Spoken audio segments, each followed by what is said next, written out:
नमस्कार, मैं हूं मनोज मानस। हमारी खास पेशकश जनहित में आपका स्वागत है और जनहित में आज हम बात करेंगे किसने बदली डेमोग्राफी।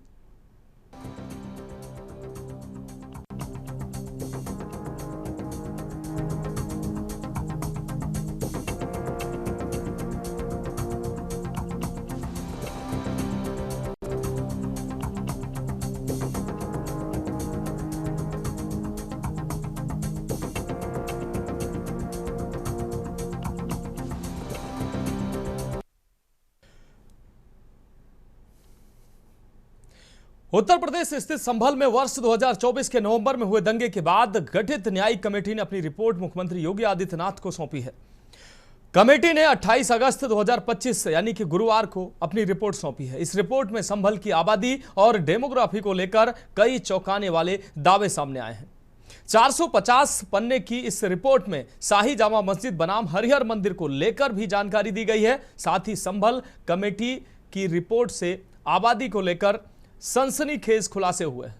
सूत्रों के अनुसार हरिहर मंदिर के ऐतिहासिक अस्तित्व के साक्ष्य मिले हैं। रिपोर्ट में कहा गया है कि आजादी के वक्त सन 1947 में 45% हिंदू संभल में थे और अब 2025 में महज 15 से 20% हिंदू यहां बचे हैं।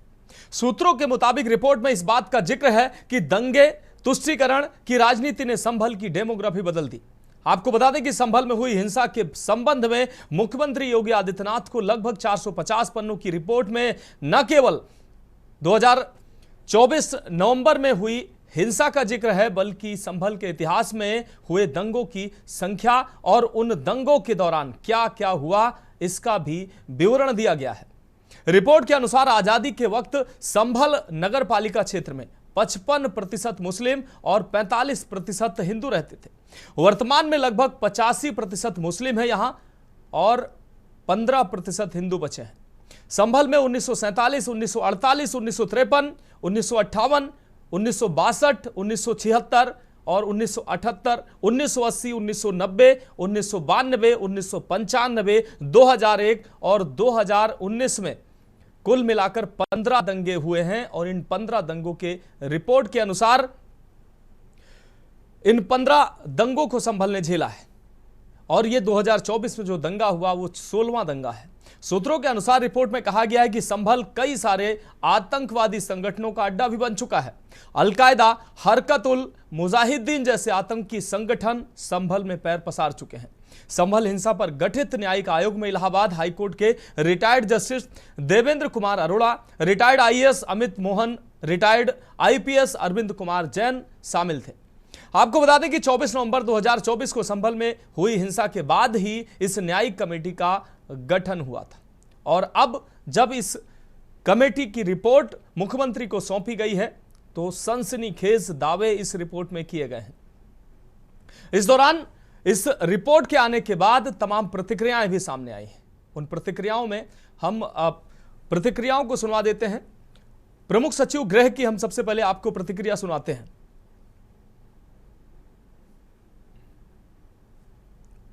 संभल प्रकरण पे आज जो रिपोर्ट पेश होना था माननीय मुख्यमंत्री जी को, उसमें से कुछ विषय लीक हुआ है।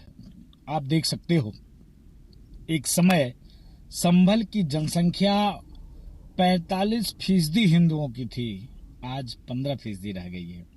ये आंख खोलने की उनको जरूरत है जो गंगा जमनी तहजीब हिंदू मुस्लिम एकता की बात करते हैं। और उस रिपोर्ट में और भी खुलासे हुए हैं, कैसे हिंदुओं का यहाँ से पलायन कराया जाए, कैसे हिंदुओं को प्रताड़ित किया जाए, कैसे जहाँ हिंदू चार घर है वहाँ कैसे दंगे किए जाए, ये सारे के सारे उस रिपोर्ट में आया है। कितनी दुर्भाग्य की बात है। मैं पूछना चाहता हूँ कि जो लोग हिंदू मुस्लिम एकता की बात करते हैं वो लोग क्यों चुप हैं, क्यों मौन हैं? आज देखिए पश्चिम बंगाल में, चाहे वो मुर्शिदाबाद हो, चाहे वो संदेश खाली हो, हिंदू की ही प्रताड़ना होती है।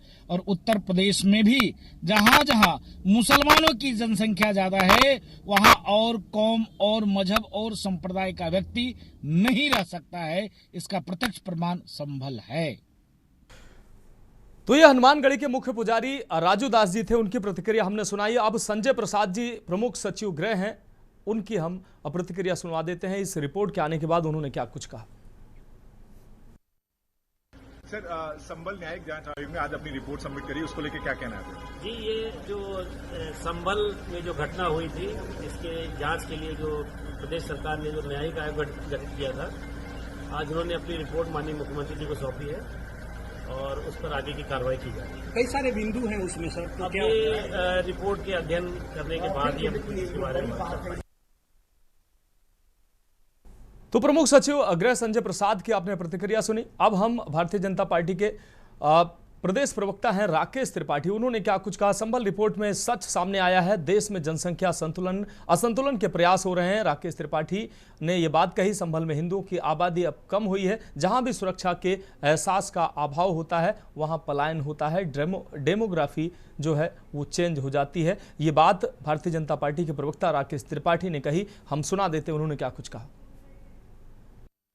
जहां जहां भी सुरक्षा के एहसास का अभाव होता है वहां से व्यक्ति पलायन कर जाता है। संभल में जिस तरह से लगातार बार बार दंगे हुए और इन दंगे में बड़ी संख्या में हिंदुओं का कत्लेआम हुआ, इसकी वजह से संभल में बड़ी संख्या में हिंदुओं का पलायन हुआ है।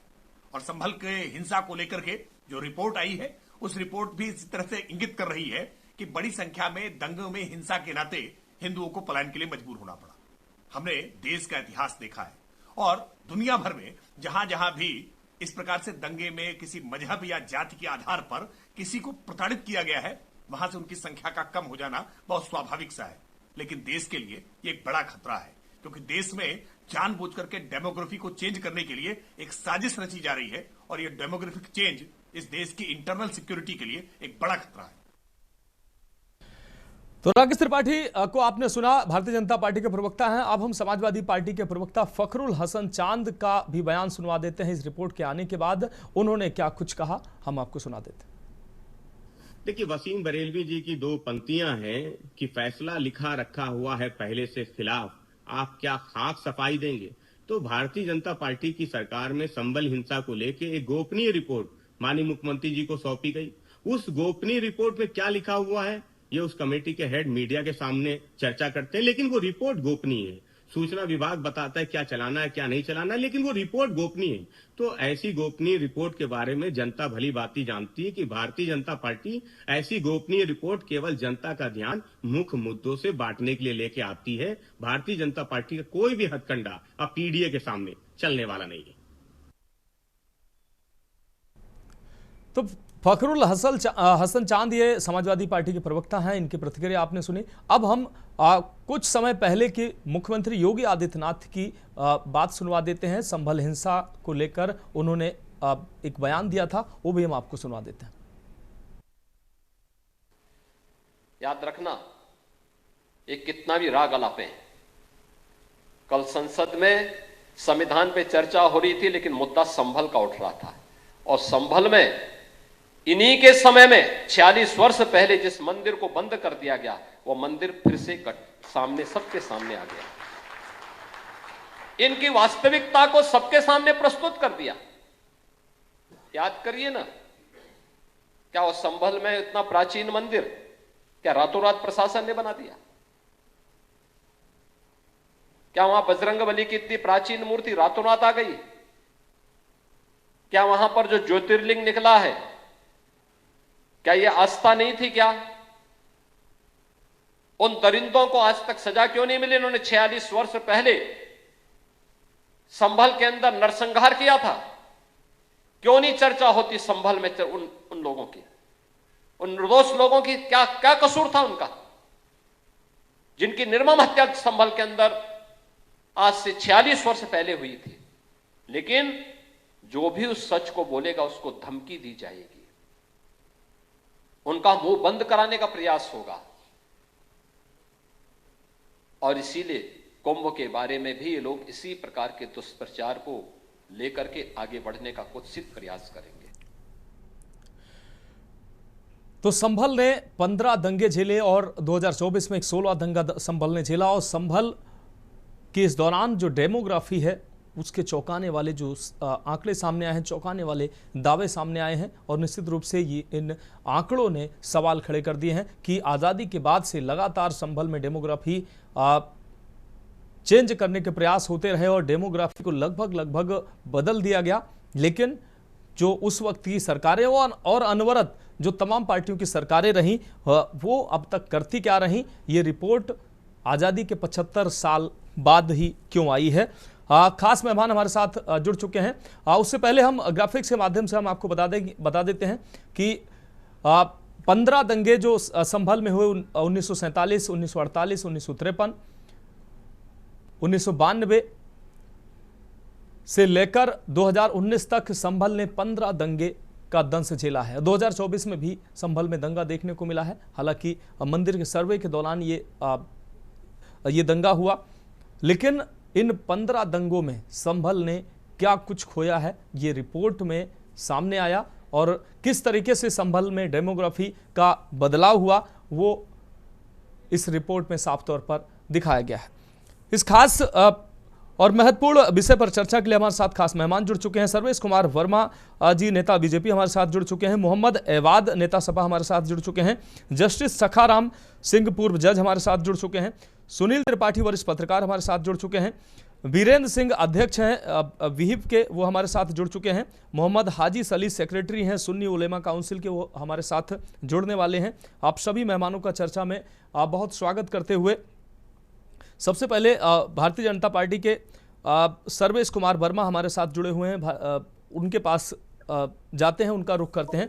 सर्वेश कुमार वर्मा जी, संभल आजादी से संभल ने अब तक 15 दंगों का दंश झेला है और अब जो रिपोर्ट सामने आई है उस रिपोर्ट में चौंकाने वाले दावे, चौंकाने वाले खुलासे सामने आए हैं। आजादी के समय संभल में लगभग हिंदू और मुस्लिम का जो रेशियो था लगभग बराबर था। मुस्लिम 55% के आसपास थे, हिंदू 45% के आसपास थे। और अब आजादी के 75 साल बाद संभल ने लगातार दंगों का दंश झेला और अब जो है संभल में जो डेमोग्राफी के जो आंकड़े सामने आए हैं वो निश्चित रूप से चौंकाने वाले हैं। 15% हिंदू वहां पर बचे हैं। राजनीतिक इसके पीछे कारण आप मानते हैं या धर्मांतरण इसके पीछे कारण आप मानते हैं? क्या कुछ वो कारण रहे जो संभल की ये डेमोग्राफी इतनी बदल गई? सबसे पहले बहुत बहुत धन्यवाद और नमस्कार आप सभी को जी। मैं कहना चाहूंगा कि भारत जो है विविधताओं का देश रहा है। भारत में सभी धर्म संप्रदाय के लोग वास करते थे, लेकिन कुछ लोग अपनी राजनीतिक रोटियां सेकने के लिए सबको बांटने का कार्य किया लोगों ने। और जो राजनीतिक दल इसके लिए जिम्मेदार हैं उन्हीं की वजह से ये आज डेमोग्राफिक चेंज आ रहा है हमारे समाज में। जहाँ पे एक समुदाय की संख्या अधिक है वहां पे दूसरे समुदाय को दबाया जाता है। विशेष तौर से जहाँ हिंदू समाज अल्पसंख्यक है या कम संख्या में है, उस स्थान पे जो है एक विशेष समुदाय के लोग उसको बहुत दबाने का काम करते हैं और इनको राजनीतिक संरक्षण प्राप्त हुआ था। जो पिछली सरकारें थी हमारे प्रदेश में और देश में, इन सभी ने जो है इनको संरक्षण दिया, इनको आगे बढ़ाया वोट बैंक की तरह यूज करने के लिए। हिंदू समाज जो है वो एक शांत स्वभाव का समाज माना जाता है और इस तरह जो उपद्रव होता था वहां पे पूरी दुनिया ने देखा है। 15 दंगों का दंश झेल चुका है संभल। यही कारण है कि वहां से पलायन हुआ। धर्मांतरण भी देखिए खुल के आ रहा है। धर्मांतरण में तो बहुत सारी मिशनरीज लगी हुई हैं, बहुत सारे मुस्लिम संगठन लगे हुए हैं जो हिंदुओं को कन्वर्ट कर रहे हैं। धर्मांतरण से लेकर के जो इनका संरक्षण प्राप्त जो ये एक समुदाय विशेष वहां पे हावी होता गया, इसकी वजह से डर के मारे लोग वहां से पलायन भी कर रहे हैं, धर्मांतरण भी हो रहा है। और ये हमारे देश के लिए नहीं पूरे विश्व के लिए एक बहुत चिंता का विषय है। ठीक है, आप हमारे साथ जुड़े रहिए। सर्वेश कुमार वर्मा जी आप जुड़े रहिए हमारे साथ। वीरेंद्र सिंह जी उपाध्यक्ष हैं विहिप के। वीरेंद्र सिंह जी आपका रुख करें। वीरेंद्र सिंह जी, संभल की ये जो डेमोग्राफी बदली है, अब 15 और 85 का रेशियो हुआ है हिंदू मुस्लिम में, जबकि आज़ादी के समय ये रेशियो लगभग बराबर था। लगातार डेमोग्राफी में बदलाव किया गया। क्या लगता है, क्या इसके पीछे कारण क्या है? हिंदुओं को डराया गया, हिंदुओं का धर्मांतरण कराया गया, राजनीतिक तुष्टीकरण इसके प्रमुख कारण है। दंगे इसके प्रमुख कारण है? क्या वो प्रमुख कारण है जिस वजह से डेमोग्राफी इस स्तर पर बदली जाके? आदरणीय मनोज जी, जी। एक तो त्रुटिवश मैं वीरेंद्र पांडे मेरा पूरा नाम है जी, और कोई बात नहीं। ठीक है, सभी ठीक है इस सर। चैनल में सभी श्रेष्ठ हमारे वक्ता चिंतक जी जो सम्मिलित हैं, अभिनंदन है सबका। जी लेकिन बात जब अपने राष्ट्र की, अपने धर्म की, अपनी व्यवस्था की, अपनी संस्कृति पर आए तो स्पष्ट और खुल करके बोलने में कोई संकोच नहीं करना चाहिए, क्योंकि हमारी सबकी जिम्मेदारी है कि हम जिस मिट्टी से, जिस धरती पर, जिस संस्कृति में हमारी पहचान है, पले बढ़े हैं, उस पर समझौता अगर करते हैं अपने व्यवहार से, अपने वाणी से, अपनी सक्रियता से, अपने स्वभाव से, तो फिर हम पाप की श्रेणी में आते हैं। ये भारत का संभल ही नहीं है। आपने तो पूरा विस्तार से बता दिया, उसमें कुछ कहने की ज्यादा जरूरत नहीं। केवल संभल के बारे में 15 दंगे झेलने के बाद जनसंख्या का जो असंतुलन आया, ये केवल संभल नहीं है, ये जहां जहां पर भी इन लोगों का संस्कृति रही, हमने वेद पुराण, योग्यता, समरसता, सहजता और सेवा के भाव से अपने लोगों को अपनी तरफ खींचने का, आकर्षित करने का प्रयास किया है जी। लेकिन एक हाथ में तलवार और एक हाथ में कुरान लेकर के पूरी धरती पर जिस प्रकार से इन लोगों ने किया, ये तो हमारे यहाँ 700 ईस्वी में हुआ है। 622 ईस्वी से लेकर के 634 ईस्वी तक मात्र 12 वर्ष में अरब में मूर्ति पूजकों को तलवार के दम पर मुसलमान बना दिया गया। 634 से 651 ईस्वी तक 16 वर्ष में पारसियों को तलवार की नोक पर इस्लाम बना दिया गया। 640 से 711 ईस्वी के मध्य अफ्रीकी देश अल्जीरिया, ट्यूनीसिया, मोरक्को जैसे देशों को मुसलमान में बदल दिया। 711 ईस्वी में स्पेन जैसे देश पर आक्रमण करके 730 ईस्वी में स्पेन पे 70% मुसलमान स्थापित हो गए। इंडोनेशिया में 1260 में फिलीपींस, सीरिया, लेबनान, जॉर्डन जैसे देशों को 634 से 650 के मध्य में इस्लामिक उसमें छोक दिया है जी। भारत में तो 700 ईस्वी के बाद राजा दाहिर को हरा करके जब इस प्रकार से पहला ये अपना खलीफा का आया, जबकि हमारे योद्धा, राजपूत योद्धा बप्पा रावल जैसे लोग आए और उन्होंने दिखाया कि इस्लाम अपराजेय नहीं है, हमने उनको दिखाया। मगर दुर्भाग्य है कि हमारे राजपूतों ने, हमारे योद्धाओं ने, हमारे धर्म योद्धाओं ने भारत को बचाने का जो कार्य किया, लेकिन राजनीतिक जो आपने विसंगतियां बताई, जो वोट के लालच से बसीभूत होकर के घर घर रावण, घर घर लंका, इतने राम कहां से लाऊं, तो घर घर हमारे अंदर जो अपनी कुर्सी, अपने सीट, अपने विलासिता से बसीभूत होकर के भारत के आज भी जिस प्रकार से कर रहे हैं, ये दुर्भाग्य है। चाहे जहां का दंगा हो, चाहे मेरठ का दंगा रहा हो, चाहे नोआखाली का दंगा रहा हो, चाहे बंगाल का दंगा रहा हो, चाहे उत्तर प्रदेश का दंगा रहा हो, चाहे संभल का दंगा रहा हो, और इसके बाद भी आप कहते 50% ये बहुसंख्यक छोड़ दीजिए। श्रीमान जी, 2001 में 22 जिले थे हमारे जो बहुसंख्यक थे जी। आज ये मान के चलिए कि 2025 तक 35 से 40 जिले हमारे बहुसंख्यक हो गए हैं, जिनमें मुर्शिदाबाद जैसे क्षेत्र में जहां पर ये 50% हो जाते हैं, वहां पर हम लोगों का रहना दुर्भर हो जाता है। जबकि इन हमारे मोहल्ले में एक घर अगर मुस्लिम समाज का है तो वो शौक से, शान से अपने पूरे उत्सव, पूरे त्योहारों के साथ सम्मिलित होकर के मनाता है। हम लोग उनको आदर के भाव से देखते हैं। लेकिन ये जो भाई का चारा है, भाई को चारा बनाने का जो षड्यंत्र है, और हमारे परम पूज्य राजू दास जी महाराज ने कहा कि गंगा जमुनी, ये आज तक मैंने किसी शास्त्र में, किसी ग्रंथ में पढ़ी नहीं कि गंगा जमुनी तहजीब क्या होती है। ये केवल इनका बनाया हुआ षड्यंत्र है, जिनके धार्मिक ग्रंथ में इतना भयानक मूर्ति पूजक लोगों के प्रति लिखा हो। ये दुर्भाग्य है कि हम लोग अभी भी नहीं समझ पा रहे हैं। भारत एकमात्र सनातनी धर्मावलंबियों का देश है। हम मिल करके यदि इस पे खड़ा नहीं होंगे अपने धर्म के, मैं मुसलमान के वो पढ़े लिखे योग्य व्यक्तियों से भी निवेदन करता हूं कि आप बाहर से नहीं आए हैं, आप भारत को अपनी मां मानिए। सनातन, आपके पूर्वज सनातन धर्मावलंबी रहे, जो तलवार की नोक पे आप भी, आपके पूर्वज भी मुसलमान बने हैं। जिस प्रकार से परम पूज्य हमारे यशस्वी मुख्यमंत्री जी ने ये रिपोर्ट, ठीक है बीरेन पांडे जी आपकी बात आ गई। बीरेन पांडे जी, हमारे साथ अन्य मेहमान भी जुड़े हैं, उनको भी चर्चा में शामिल कर लेते हैं। हमारे साथ पूर्व जज जस्टिस सखाराम सिंह जी जुड़े हुए हैं। जस्टिस सखाराम सर, हम आपका रुख कर रहे हैं। जस्टिस सर, जिस प्रकार से संभल ने अब तक 15 दंगे झेले हैं, और मौजूदा समय में 2024 में जो दंगा हुआ संभल में और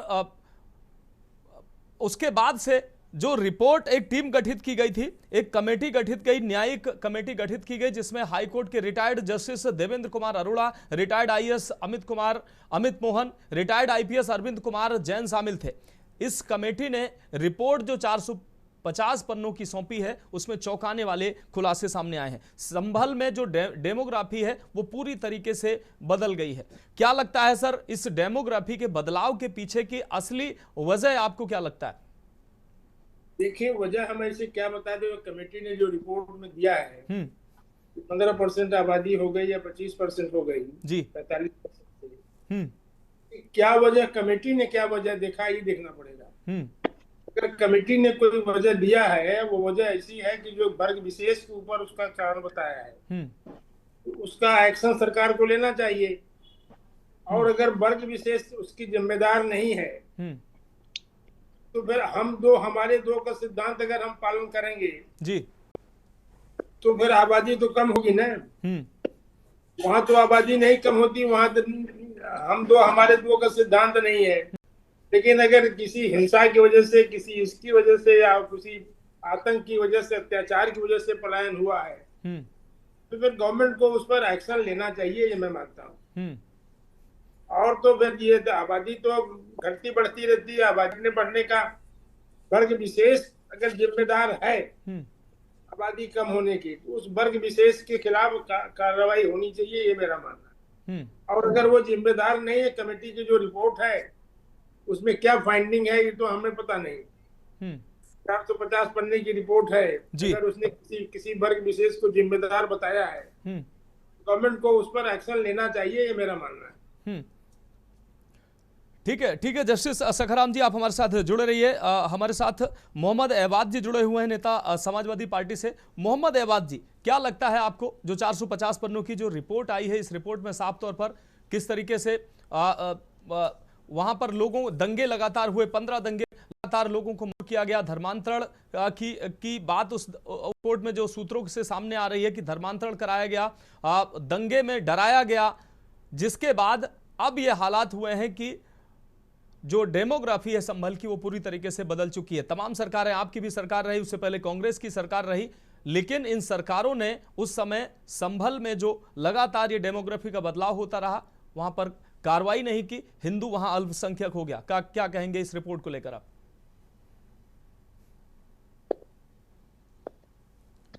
मोहम्मद एबाद जी,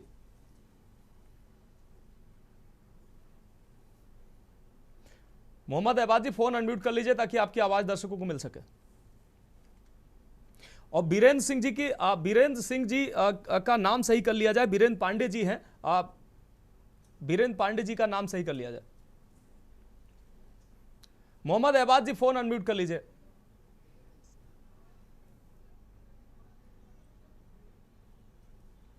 ठीक है मोहम्मद एबाद जी, आपकी आवाज नहीं मिल पा रही है, हम अब कोशिश करेंगे आपकी आवाज हमें मिल पाए। फिलहाल एक बहुत छोटे से ब्रेक का वक्त है, चर्चा जारी रहेगी।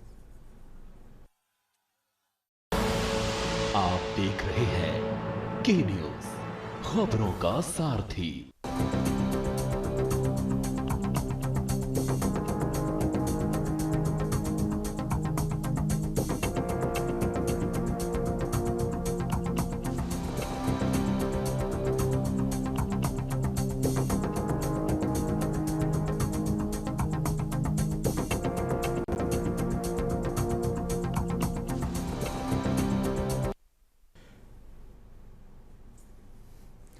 तो ब्रेक के बाद हमारी खास पेशकश में एक बार फिर से आपका स्वागत है। हम बात कर रहे हैं किसने बदली डेमोग्राफी, और सीधे चर्चा का रुख करते हैं। हमारे साथ मोहम्मद एबाद जी समाजवादी पार्टी से हमारे साथ जुड़े हुए हैं। मोहम्मद एबाद जी, आपको आवाज मिल पा रही होगी। मोहम्मद एबाद जी, क्या लगता है कि ये जो न्यायिक कमेटी की जो रिपोर्ट मुख्यमंत्री को सौंपी गई है, जिसमें चौंकाने वाले खुलासे हुए हैं कि अब संभल की जो डेमोग्राफी है पूरी तरीके से बदल गई है और लगातार बदलने की प्रक्रिया जारी थी। 15% यहाँ हिंदू बचे, जो आज़ादी के समय लगभग हिंदू और मुस्लिम का रेशियो एक समान था। तमाम सरकारें रही हैं और उन सरकारों में आप कार्रवाई नहीं हुई, हिंदू या तो वहां से पलायन कर गया या तो डरा धमकाकर उसका धर्म परिवर्तन कराया गया। सूत्रों से जो जानकारी सामने आ रही कि हर दंगे के बाद किस तरीके से वहां डेमोग्राफी धीरे धीरे बदलती चली गई। क्या कहेंगे आप इस रिपोर्ट को लेकर?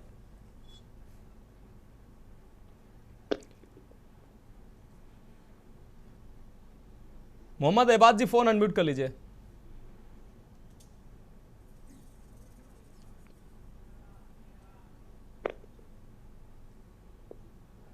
मोहम्मद एबाद जी, आपको एक रिक्वेस्ट मिल रही होगी, आप उस पर क्लिक करेंगे, आपकी आवाज मिल पाएगी। ठीक है, मोहम्मद एबाद जी का दोबारा से रुख करेंगे। हमारे साथ हाजी मोहम्मद सलीस जी जुड़े हुए हैं, सेक्रेटरी हैं सुन्नी उलेमा काउंसिल से। हाजी मोहम्मद सलीस जी, चर्चा में आपका स्वागत करते हुए आपसे भी यही अहम सवाल, संभल की जो ये रिपोर्ट सामने आई है 2024 में, 24 नवंबर 2024 में जो दंगे सामने आए, उस दंगे के बाद एक न्यायिक कमेटी का गठन किया गया। इस कमेटी में रिटायर्ड जज, पूर्व आईपीएस, पूर्व आईएएस, ये तमाम अधिकारी शामिल थे। और अब 450 पन्ने की जो रिपोर्ट सामने आई, उसमें चौंकाने वाले खुलासे किए गए हैं। 15 दंगे जो है संभल ने झेले हैं और इन 15 दंगों के दौरान कैसे कैसे हिंदुओं की आबादी निरंतर घटती चली गई। उस दौरान जो सरकारें रहीं उन्होंने निष्क्रियता दी और जिस वजह से अब हालात हो गए हैं कि संभल में हिंदू मात्र 15% बचा है। इस डेमोग्राफी में परिवर्तन को किसको आप जिम्मेदार मानते हैं? देखिए, ये जो प्रोपेगेंडा मशीनरी है जी, उसकी जो साजिश है उसको समझना होगा। हिंदुस्तान में तकरीबन भारतवर्ष में 700 साल लगभग मुसलमानों ने इक़्तिदार हासिल रहा है। 700 साल 700 साल बहुत बड़ा पीरियड होता है किसी भी कौम का किसी मुल्क पे कब्जा करके। जो हमसे पूर्व के वक्ता भी एक बात कर रहे थे कि जहाँ जहाँ इस्लाम गया, सऊदी अरब में मूर्ति पूजा, अरे मूर्ति पूजा का विरोध तो सनातन धर्म को छोड़ करके बाकी आप वैदिक धर्म में जाइए, वेदों में एक ईश्वर की पूजा की अतिरिक्त सबकी मुखालफत है। और आपका आर्य समाज क्या कहता है? मूर्ति पूजा का हिमायती है। आप बनाम हिंदू सबको जोड़ रहे हो। आप ये बताओ कि इस हिंदुस्तान के अंदर जिन बौद्धिस्टों की अक्सरियत थी, उनके मठों को उजाड़ना, उनका कत्लेआम और लाखों लोगों को कत्ल कर दिया, लाखों मंदिर बौद्धों के तोड़ दिए, ये सहिष्णुता थी? आपने हिंदू नारी को अपना आंचल ढकने के लिए उनको टैक्स देना पड़ता था, ये समानता थी? और पिछड़ी जाति, दलित जाति के लोगों को पैरों में झाड़ू बांध के चलना पड़ता था ताकि उनके पैरों के निशान मिट जाए, ये सहिष्णुता थी? जुल्म की बात आज आप कर रहे हो। आजादी मिलने के बाद सारी फोर्सेस आपके पास, सारी अदालत आपके पास, सारा पावर आपके पास। आप बेगुनाहों को जब चाहते हो जेल में ठूस देते हो, मॉब लिंचिंग करके आप जिसका चाहते हो कत्ल कर देते हो, जहाँ चाहते हो उपद्रव करते हो, कांवड़ यात्रा के नाम पर लोगों की खान पान पर रोक लगाते हो, उनकी दुकानें बंद कराते हो। आमतौर पर कोई मुसलमान अगर अपनी हक की बात कर दे तो उसको जो है आप आतंकवादी घोषित कर देते हो। आपकी रिपोर्टें, आपको मालूम हो आरएसएस की एक मैगजीन के अंदर टुमारो इंडिया का एक मैप छपा जिसमें उन्होंने लिखा एक वंश, एक धर्म, एक भाषा, एक कुल, राजनीतिक और धार्मिक सत्ता एक के हाथ में। तो आप इसको हिंदू राष्ट्र बनाने के प्रयास में आप उसी वर्ण व्यवस्था को भारत में लागू करना चाहते हैं। ज्यादा उस रास्ते का सबसे बड़ा रोड़ा आपको इस्लाम दिखता है। और अब रह गया कि इस्लाम की प्रचार और प्रसार में इंसानी जानों का इतलाक। आपको मालूम होना चाहिए नबी करीम सल्लल्लाहु अलैहि वसल्लम के जमाने में जब इस्लाम का प्रचार हुआ है और उसमें तरफैन यानी दोनों तरफ से कुफार और मुसलमानों के बीच में कुल 600 इंसानी जाने गई हैं। और महाभारत की मजहबी जंग जिसको आप कहते हैं उसका इतिहास पढ़ लीजिए, करोड़ों इंसानों का कत्ल, कितने अक्षु सेना, कितने अक्षु लोगों का कत्ल आम हुआ। नहीं हाजी सलीस जी, हम महाभारत रामायण पे जाएंगे तो फिर चर्चा भटक जाएगी। आप ये बताइए, अगर मुस्लिम पीड़ित था तो मुस्लिम वहां हिंदू घटता क्यों चला गया? हिंदू आज 15% वहां क्यों हो गया है? कौन इसके लिए जिम्मेदार है? किन हालातों में हिंदुओं को या तो वहां से पलायन करना पड़ा या तो धर्म परिवर्तन करना पड़ा? एक विधान और एक संविधान चलेगा, शरीयत नहीं चलेगी। आ रहे बीरेंद्र पांडे जी आपके पास आएंगे। बीरेंद्र पांडे जी, हाजी सलीस जी की बात आने दीजिए। बीरेंद्र पांडे जी आपके पास आएंगे। बीरेन्द्र पांडे जी, अभी अभी अभी आपकी बारी नहीं है। बीरेन्द्र पांडे जी, आपकी बारी नहीं है। बीरेन्द्र पांडे जी, आप बोल रहे थे तो कोई नहीं बोल रहा था, आपको सबने सुना है, अब आप सुनिए। बीरेन्द्र पांडे जी, ठीक है। हाजी सलीस जी अपनी बात रखें। हाजी सलीस जी, आप अपनी बात रखें। हाजी सलीस जी, आप अपनी बात रखें। बीरेन्द्र पांडे जी को म्यूट कर दिया जाए। नहीं है, नहीं, आप मुझे ये बताओ, इंसानी जानों का कत्ल तुम्हारे यहाँ तो अभी जब मंडल कमीशन की रिपोर्ट आई थी, कितने मासूम लोगों के गले में जो है पेट्रोल डालकर और टायर डालकर आग लगा दी थी। यह तुम्हारी सहिष्णुता? इस्लाम की बात करते हो? इस्लाम 600 साल हिंदुस्तान में रहा। इस्लाम ने कभी किसी को क्या कहते हैं जबरन अगर इस्लाम स्वीकार कराया होता। तुम्हारे जुल्म की वजह से मेजॉरिटी यहाँ 99% कन्वर्टेड मुसलमानों की है, जो जिनको तुमने चारपाई में नहीं बैठने दिया, जिनको मंदिर में नहीं जाने दिया, जिनको उनकी क्या कहते हैं मानवीय अधिकार नहीं दिए। आप आज आप इस्लाम पर बात कर रहे हैं? क्या कह रहे? हाजी सलीस जी, अगर नहीं, आप ये देखिए कि आज सारी रिपोर्टें हिंदुस्तान में कितने मुसलमानों ने मॉब लिंचिंग की, कितने हिंदुओं का कत्ल किया। अरे हाजी सलीस जी, मेरा सीधा सवाल है, पीड़ित अगर मुस्लिम है तो मुस्लिमों के हिंदुओं की आबादी क्यों घटती चली जा रही है? आप पीड़ित बता रहे हैं, मुस्लिम पीड़ित है तलवार के दम पे, ये तो इतिहास गवाह है, तलवार के दम पे धर्म परिवर्तन कराया गया। आज भी नाम छुपाकर धर्म परिवर्तन किया जाता है। आज भी लव जिहाद जो है नाम छुपाकर किया जाता है। क्या आप नहीं देखते हैं? क्या आपको नहीं दिखाई देता है? हिंदू राष्ट्र बनाने के लिए क्या क्या चालें चल रहे हैं, जब सत्ता पे बैठे रहने के लिए लोगों का वोट गायब कर रहे हो, लाखों लोगों के वोट गायब करके बेईमानी से सत्ता में बैठ रहे हो, उससे आप इंसाफ की तवक्का रखते हैं? जिनकी खुली हुई पूरा देश देख रहा है। आज आप जो है बौरियाए हुए हो, आपके दिमाग खराब हो गए हैं। सनातन धर्म को आपने लाके चौराहे पे बैठा दिया, जिस सनातन धर्म पे कभी सेकुलर सियासी जमातों के सत्ता में जो है कभी डिस्कशन नहीं होता था।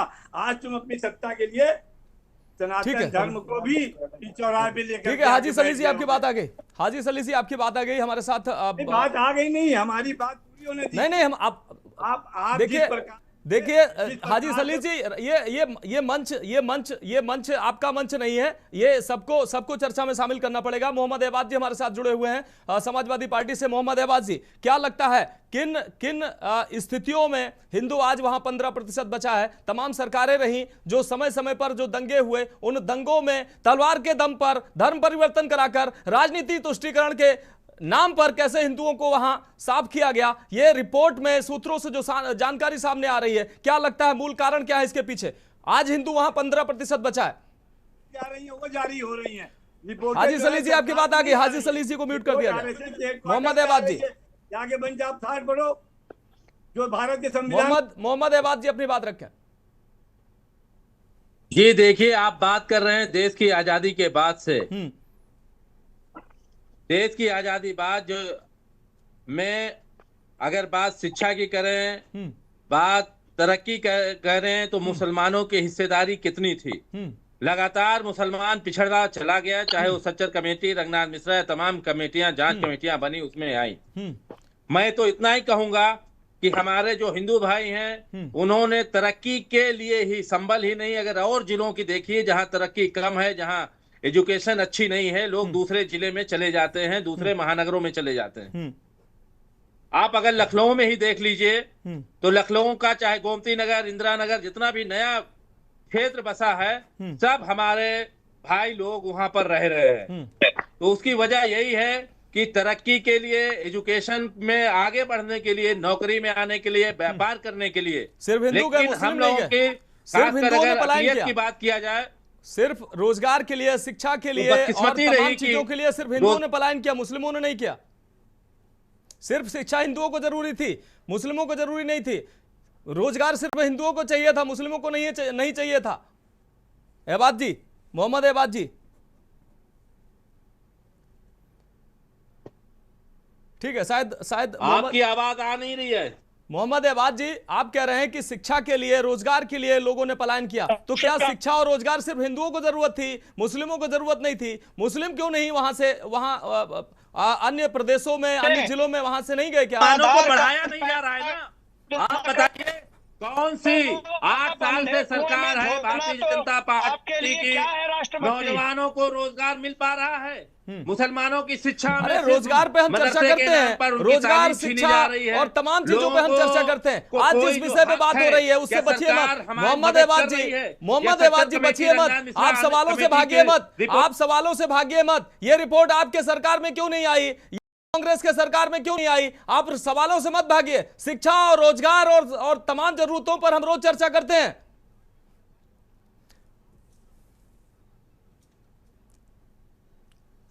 कश्मीर जैसा बनाने की कुचेष्टा, जनसंख्या नियंत्रण करो। ठीक है, सुनील त्रिपाठी जी का रुख कर रहे हैं। बीरेंद्र पांडे जी माफ कीजिएगा, आपके पास आ रहे हैं। सुनील त्रिपाठी जी सुनील त्रिपाठी जी को चर्चा में शामिल कर लेते हैं। सुनील त्रिपाठी जी, संभल की जो रिपोर्ट सामने आई है, न्यायिक कमेटी की जो रिपोर्ट सामने आई है वो चौंकाने वाली है। आपने भारतीय जनता पार्टी के नेताओं को भी सुना और सभी पैनलिस्ट को सुना। आपको क्या लगता है कि जो डेमोग्राफी में बदलाव हुआ है उसके पीछे मूल कारण क्या रहे, क्या हो सकते हैं?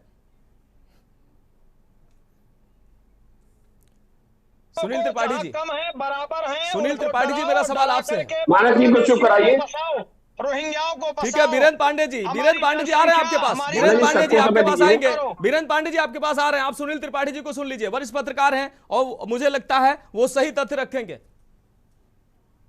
देखिए मानस जी, मुस्लिम समाज में भी कुछ व्यक्ति ऐसे हैं जो कट्टरपंथी हैं। उन कट्टरपंथियों के चलते बहुसंख्यक समाज के लोग वहां नहीं रह पाते जी। और कुछ ऐसे भी हैं, हमारे मित्र भी हैं, मैं दावे साथ कर रहा हूं चैनल पे, कि जो मेरे सुख दुख में हर तरह से मेरे साथ खड़े होते हैं। तो वर्ग विशेष के लोग दो तरह के हमको दिखाई पड़ते हैं। एक विदेश से पोषित हो रहे हैं और एक देश से पोषित हो रहे हैं। जो देश से पोषित हो रहे हैं उनके हृदय में इस तरह की भावनाएं नहीं है, लेकिन जो बाहरी तत्वों से पोषित हो रहे हैं उनके दिलों में इतनी नफरत बढ़ती जा रही है। उसका ताजा उदाहरण अभी छांगुर साहब है। छांगुर जैसा व्यक्ति जो अभी जलील साहब कह रहे थे कि दलितों को आप चारपाई में बैठने देते थे, उनको मंदिर जाने से मना करते, ऐसी ही भावनाएं भड़का करके उनका धर्म परिवर्तन कराते जी। ये एक वानगी है जलील जी के शब्दों से कि हिंदुओं में ऐसी नफरत फैला दो कि वो मजबूर होकर के आपके इस्लाम में आए। और जो आप कह रहे हैं कि तलवारों के बल पर इस्लाम स्वीकार नहीं कराया गया, मैं इस्लामिक धर्म से नहीं आता हूं, लेकिन एक जर्नलिस्ट थोड़ा बहुत नॉलेज हमको भी है। क्या इस्लाम में लिखा है कि सरकार कि आप धर्म स्वीकार कराएं? मेरी समझ तो किसी पन्ने में नहीं लिखा होगा कि आप गला काटिए जबरदस्ती स्वीकार कराइए। लेकिन मैं इतिहास नहीं जाना चाह रहा हूं, आपके पुराने चाहे जेपी कार्यकाल में हो, सबसे ज्यादा हिंदुओं का कत्ल हुआ। और जो भागवत जी ने बात कही है कि डीएनए टेस्ट करा दीजिए तो सबका डीएनए एक होगा, तो मैं भी इस बात से सहमत हूँ। मेरे भाई जो विदेशी आक्रांता आए थे वो अपने साथ फौज लेके नहीं आए थे, हम ही लोगों को कन्वर्ट किया। आप मुस्लिम बने, हम हिंदू बने, ये बने, लेकिन डीएनए एक ही होगा, चाहे आपका हो चाहे हमारा हो जी। हमारे आपके विचारों में अंतर हो सकता है, लेकिन मानस जी रक्त में अंतर नहीं है। जो रक्त आपका है वो रक्त मेरा भी है। रही संभल की बात मानस जी, तो आप इससे पहले कराना आपने देख लीजिए, कराना हम लोग पलायन नहीं किए थे क्या? मैं मानता हूं रोजी रोजगार से गांव खाली हो रहे हैं, ये भी सत्य है, लेकिन एक वर्ग बढ़ रहा हो एक वर्ग हट रहा हो तो ये चिंता का विषय है। अगर भाईचारे की आप बात करते हो जी, तो फिर भाईचारा सामंजस्य बनाए रखिए। लेकिन ये बात सत्य है और योगी आदित्यनाथ जी ने भी कहा है, हम सबको स्वीकार करते हैं। हमारा सनातन धर्म वो है जो वृक्षों से लेके सांप तक की पूजा करते हैं। अगर हमारे बीच में कोई वर्ग विशेष व्यक्ति रहता है तो हम लोग कभी उसका बुरा नहीं सोचते हैं, लेकिन अगर हमारा कोई फंसता है तो ये लोग सोचते हैं कि अरे ये तो हिंदू है। और यहाँ तक कि हिंदुओं को काफिर भी कहा जाता है जी।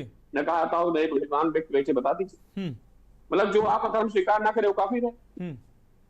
तो ये भारत में बहुत बड़ी साजिश चल रही है मानस जी, हिंदू धर्म को पतित करने के लिए धर्म परिवर्तन के नाम पे। ईसाई मिशन से अलग लगी हुई हैं, ऐसे छांगुर जैसे दुर्दांत अपराधी अलग लगे हुए हैं जी। और इस तरह की भावनाओं को चोट पहुंचा करके कि आपको मंदिरों दूर किया गया, आप जूते बांध दिए पैरों में, मतलब सनातन धर्म में आपका नित अपमान हो रहा, आप हमारे साथ आइए। ठीक है। दूसरी बात सबसे बड़ी समस्या माना जी, जी अब सबको समझ दो बेटा। जी जी जी जी देखिए, जब सरकार कहती है हम दो हमारे दो, तो आप क्यों नहीं खड़े होते हैं? और होना भी चाहिए। जनसंख्या नियंत्रण का आदेश इस देश में सख्ती से पालन होना चाहिए, तभी ये डेमोग्राफी सही रहेगी। और अभी जलील साहब कई आरोप लगाए, भाजपा की सरकार में उत्तर प्रदेश में 55 IAS पैदा किए हैं। जो मोदी योगी जी ने कहा था कि एक हाथ में कुरान एक हाथ में कंप्यूटर रहेगा, और उसका प्रमाण भी मिला। 55 बच्चे हमारे मुस्लिम भाइयों के प्रशासनिक अधिकारी बने और ना बने वो बता दिए, जैसा आप से सब बुद्धिमान लोग बैठे हुए हैं। भारतीय जनता पार्टी इस बात पे नहीं है, लेकिन सबका सम्मान, सबका साथ, सबका विकास, एक वर्ग के लिए काम नहीं कर रही है। कोई मुस्लिम भाइयों बता दी, दावे साहब मैं कह रहा हूं, जो सुविधाएं सरकार ने दी है मुसलमान भाइयों ना मिली हो, जो उनको मिल रही वो हमको मिल रही है। लेकिन ये एक दूरी वो लोग पैदा करे जिनको अपनी दुकानें चलाना है और हिंदू मुसलमान पर राज करना है। दूसरी बात माना जी, एक जलील साहब ने कहा 400 विशेष लोग हमारे वहाँ, ये अभी भी मानसिकता है लोगों के मन में। मैं तो 500 साल यहाँ राजा रहा हूँ, ये तो हमारे गुलाम रहे। ये इस मानसिकता को भी मैंने इस समाज में देखा, बहुत नजदीक देखा। जी मानस जी बिल्कुल। त्रिपाठी जी आप बने रहिए हमारे साथ। हाजी सलीस जी, जो संभल दंगों की रिपोर्ट सामने आई है उसमें किस तरीके से संभल में न्यायिक रिपोर्ट जो सामने आई है, हाजी सलीस जी सुन लीजिए। 1978 में जो दंगा हुआ, उसके बाद हिंदुओं की प्रॉपर्टी जबरन कब्जा की गई, उनको डराया गया, धमकाया गया, इसलिए वहां से वो लगातार वो पलायन हिंदू वहां से करने को मजबूर हुआ। जो सरकारें हुई, उनको जो सरकारें उस समय की रही, वो उनको सरकारी संरक्षण मुस्लिमों को मिला। ये दावे किए जा रहे हैं, मुस्लिमों को सरकारी संरक्षण मिला, राजनीतिक संरक्षण मिला। इस वजह से राजनीतिक तुष्टीकरण भी इसके पीछे मुख्य वजह है। क्या कहेंगे आप? छांगुर को आपने, हाजी सलीस जी, छांगुर को आप भूल गए, छांगुर सिंडिकेट को आप भूल गए। किस तरीके से पूरे देश में नेटवर्क फैलाकर धर्मांतरण का सिंडिकेट चला रहा था, छांगुर को आप भूल गए क्या? हाजी सलीस जी, छांगुर को भूल गए आप क्या? और उसी मोदी जी ने कहा कि मंगलसूत्र छीन के दे दिया जाएगा। हाजी सलीस जी, सिर्फ योगी मोदी से काम नहीं चलेगा, आप सवालों के जवाब दीजिए। हाजी सलीस जी, छांगुर को भूल गए आप क्या? हाजी सलीस जी, छांगुर को भूल गए आप क्या? छांगुर कौन था? हाजी सलीस जी, क्या बात करते हो आप? सहिष्णुता की बात करते हो? हमारी गोत्र भी वशिष्ठ थे, हमारे पूर्वज ने भी धर्म स्वीकार किया इस्लाम। हम लोग भी हिंदू धर्म के, सनातन धर्म के गुलाम थे, लेकिन हमने उस गुलामी के तौक को उतार दिया, क्योंकि आप जुल्म करते रहे। हमें चरपाई पे नहीं बैठने दिया, हम घोड़ी पे नहीं बैठ। आज भी देख लो कि घोड़ी पे बैठ के बारात नहीं जा सकती है। दलित भाइयों का कत्ल किया जाता है। माना जी, छांगुर साहब के समर्थक हैं। छांगुर साहब का जहन्नम में, इस्लाम ने कहीं नहीं कहा छांगुर साहब का विरोध मैंने किया। आप क्या बात करोगे? तो वही बोल रहे हैं। नहीं, छांगुर को मेरा सवाल इसलिए था कि छांगुर जैसे तमाम लोग जो हिंदुओं को कन्वर्ट करने में पैसे का लालच देके और तमाम मजबूरियां दिखा के उनको किस तरीके से धर्मांतरण कराया जा रहा है, यह संभल में वर्षों से होता चला है। हाजी सलीस जी, आप सवालों से बच नहीं सकते हैं। ठीक है, भारतीय जनता पार्टी से सर्वेश कुमार वर्मा जी हमारे साथ जुड़े हुए हैं। सर्वेश कुमार वर्मा जी, जो पहले की सरकारें रही, ठीक है, उन्होंने जो भी कुछ किया, आज ये स्थिति हो गई है कि हिंदू वहां 15% बचा है। अब जो है न्यायिक रिपोर्ट सामने आई है जिसमें 15% वहां पर हिंदू बचा है। तमाम उत्पीड़न हिंदुओं का हुआ और आज इस स्थिति में हिंदू इसी वजह से पहुंचा है। क्या लगता है रिपोर्ट आने के बाद वहां का जो हिंदू है वो सुरक्षित होगा? धर्मांतरण की लगातार घटनाएं जो सामने आ रही हैं, डरा धमकाकर उनको जबरन धर्मांतरण कराया जा रहा है, उस पर अब रोक लगेगी? सर्वेश जी का प्रचार कर रहे हो जो ग्रंथों में लिखा है, जिनको कार के आधार पर विभाजित करके दास बनाया गया। ठीक है, हाजी सलीस जी आपकी बात आ गई, सर्वेश जी अपनी बात रखें। आपको थोड़ा सा कह दीजिए, 2 मिनट दूसरों को भी सुन ले। ठीक है, नहीं, आप लोग गलत मत कीजिए, मैं सुनूंगा। आप देश को 21वीं सदी में संविधान से चलाने की बात कीजिए। आप एक खास, अरे संविधान में कहां लिखा है? संविधान में धर्म परिवर्तन कहां लिखा है? जबरन धर्म परिवर्तन कहां लिखा है? आप संविधान, जहां ऐसे मुद्दे आते हैं आप संविधान की आड़ ले लेते हैं, और जहां आपके पसंद की बात होती है वहां आप संविधान को भूल जाते हैं। गलतफहमी है कि संविधान से अलग देश चल रहा है। लोगों की थोड़ा सा गलतफहमी है कि संविधान से देश नहीं चल रहा है, संविधान से ही देश चल रहा है। ये संविधान पे चल रहा होता तो आज ये बेईमानी ना हो रही होती, वोट चोरी नहीं हो रहे होते। आज जागरूकता सबूत लाने की बात होती है, तब वहाँ तो वोट चोरी की बात पीछे हट जाते हैं। रैलियों में और मीडिया में ही वोट चोरी की बात होती है और कहीं नहीं होती है। जब कागज दिखाने की बात होती है तो वोट चोरी नहीं होती। ठीक है, हमारे साथ वीरेंद्र उपाध्याय जी जुड़ चुके हैं। वीरेंद्र उपाध्याय जी आप अपनी बात रख सकते हैं। वीरेंद्र उपाध्याय जी, हाजी सलीम जी की आवाज म्यूट कर दी जाए। हाजी सलीम जी की आवाज म्यूट कर दी जाए। वीरेंद्र पांडे जी हमारे साथ जुड़ चुके हैं। वीरेंद्र पांडे जी आप अपनी बात रख सकते हैं। वीरेंद्र पांडे जी कब्जा करने का षड्यंत्र रचा है। विश्व हिंदू परिषद से वीरेंद्र पांडे जी हमारे साथ जुड़े हुए हैं। वीरेंद्र पांडे जी आप अपनी बात रख सकते हैं। अरे तुम्हारी है यार, 11 साल से केंद्र में बैठे हो, 11 साल से केंद्र में बैठे हो और वो सारी चीजें हो गई, लोग से पलायन कर गए। संभल के किसी को पलायन करने पे मजबूर किया। तो तुम क्या सरकार चला रहे हो? सरकार क्या चला रहे हो तुम? अगर 11 साल से केंद्र में बैठे हो, प्रदेश में बैठे हो, वीरेंद्र पांडे जी और कह रहे हो वीरेंद्र पांडे जी लोग अखिलेश कहें कि हम सर कलम कर देंगे, गोली मार देंगे, माने जाएंगे।